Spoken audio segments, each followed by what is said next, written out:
Pakistan railway का माली खसारा बढ़ने लगा है। शालीमार एक्सप्रेस ट्रेन को बंद किए जाने का खदशा पैदा हो गया। रेलवे जराये का कहना है कि शालीमार ट्रेन को रोजाना 20 लाख रुपए का खसारा हो रहा है। पाकिस्तान रेलवे का माली खसारा बढ़ने लगा है। शालीमार एक्सप्रेस ट्रेन को बंद किए जाने का खदशा पैदा हो गया। रेलवे जराये का कहना है कि शालीमार ट्रेन को रोजाना 20 लाख रुपए का खसारा हो रहा है। पाकिस्तान रेलवे की माली खसारा बढ़ने लगा है। शालीमार एक्सप्रेस ट्रेन को बंद किए जाने का खदशा पैदा हो गया।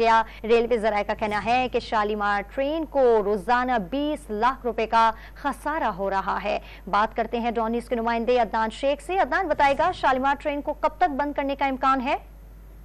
आज बिल्कुल रेलवे पर माली खसारा बढ़ने लगा है और शालीमार एक्सप्रेस को बंद किए जाने का इम्कान है, जबकि लाहौर से जो कराची के दरमियान चलने वाली शालीमार एक्सप्रेस है आंध्र संदोज में माली खसारे के बायस क्योंकि इसको रेलवे हुकाम ने फैसला किया है कि बंद किया जाए, तो हम क्योंकि शालीमार एक्सप्रेस की मतलूबा आमदन का टारगेट है वो पूरा नहीं हो पा रहा था। जराये का ये कहना है कि रोजाना की बुनियाद पर 20 लाख रुपए का खसारा और था शालीमार को ट्रेन को चलाने के हवाले से। तो अब ये फैसला हुआ है कि इसको अंदर चंद रोज में जो है वो बंद कर दिया जाएगा। ताहम जो ऑफिशियल तौर पर जो है वो किस किस्म का बयान नहीं आया, तो जराये का ये कहना है कि शालीमार एक्सप्रेस को बंद करने के हवाले से भी जो अमला है और जो रेलवे अफसरान है वो भी गुफ्तगू कर रहे हैं। और रेलवे हुकाम का ये कहना है कि मुसाफिरों की सहूलत देना तो हमारी अव्वली तरजीह जरूर है, लेकिन जो खसारे में है किसी भी ट्रेन को नहीं चलाया जा सकता। ताहम जो है आइंदा चंद रोज में शालीमार ट्रेन को जो है बंद कर दिया जाएगा। बहुत शुक्रिया आपका तफसीलात देने के लिए अदनान शेख।